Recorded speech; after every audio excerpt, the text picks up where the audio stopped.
Gatestone Institute senior fellow, author of the upcoming book, Plan Red, China's Project to Destroy America, and China is Going to War, Gordon Chang. And anyway, but that was a actor that we had lost. But John Bolton had a really interesting take on all of this about obviously China's incursions, military incursions. When it came to the tariffs, though, some have said on the Republican side they're worried about the tariff proposal from Trump being punitive to consumers.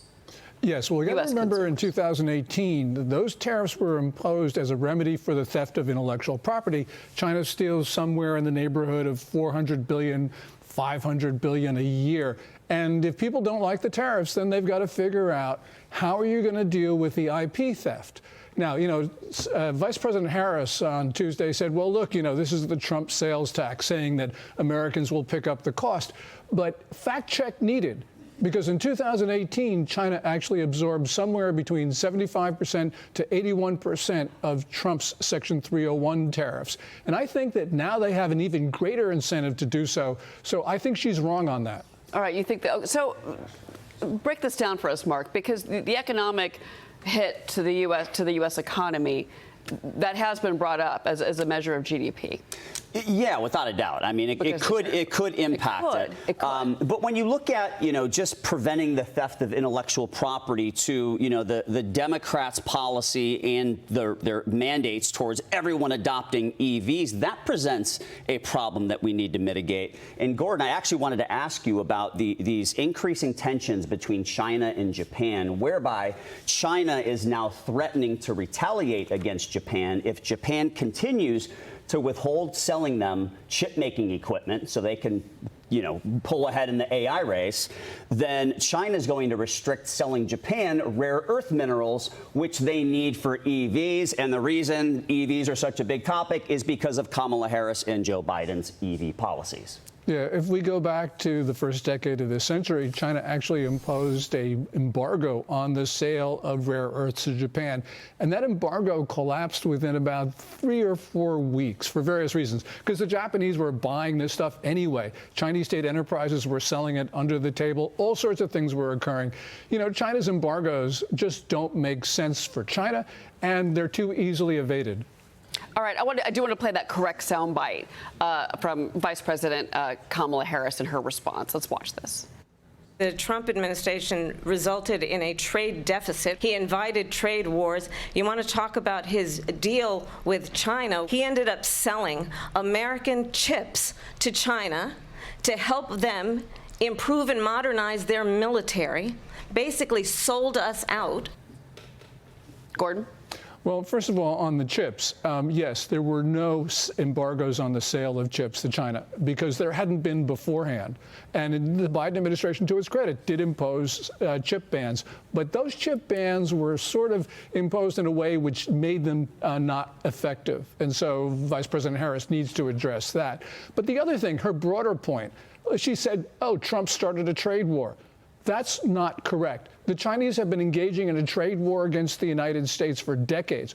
All Trump did was started to defend ourselves. And yes, this looks messy, but that's what happens when you have a predatory nation like China with these criminal policies on trade.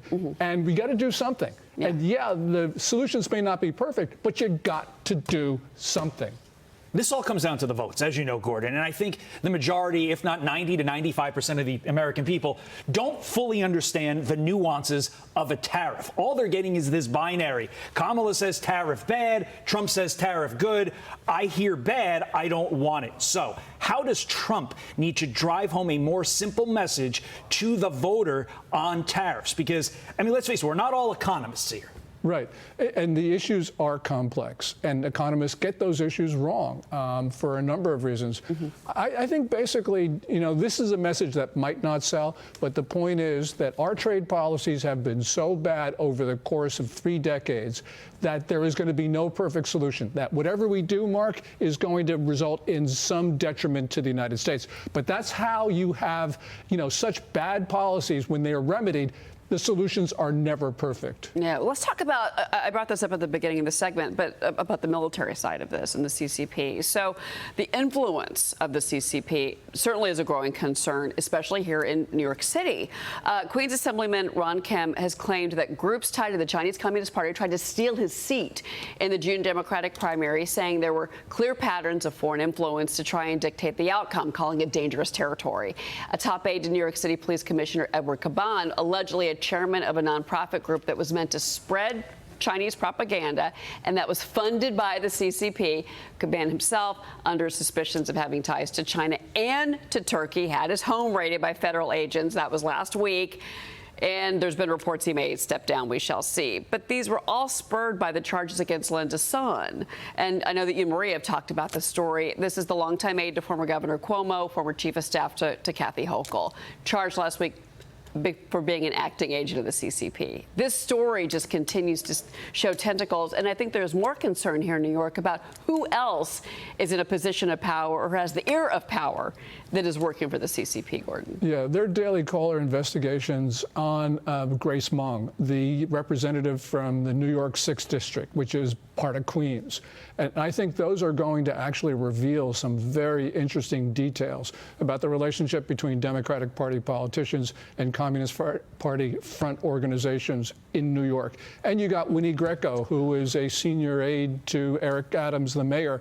That is also very, very disturbing. So this is just going to continue because there's so many names that have come out in the last week. Well, and then Governor Hochul said that New York's China general counsel was expelled, but the State Department refuted that. So, and then a spokesperson for the consul general said he's working as usual. And I want to bring up one more thing with you before you go. And it goes back to this John Bolton op-ed in the Journal about the Asia Pacific in general and the influence of China, not just here in New York, but it's about the debate. He says America's next president has to face the strategic consequences of the belligerence of China, and that climate change negotiations with Beijing should no longer top Washington's agenda. Yeah, absolutely, because you have China now in the South China Sea almost daily engaging in very provocative activities, any one of which could start a war. And you have Chinese troops 37 miles into India's Arunachal Pradesh province. You've got, going back to Japan, you have Chinese planes in Japanese airspace. Japan actually is the target of a Chinese operation to try to pry away Okinawa. They're starting to talk about it. This is just getting out of control. Yeah. It's all these countries in the region. China is lashing out. Something is very wrong in Beijing. But real quick, these military drills that are happening right now, top U.S. and Chinese military commanders speaking, which was a surprise to many.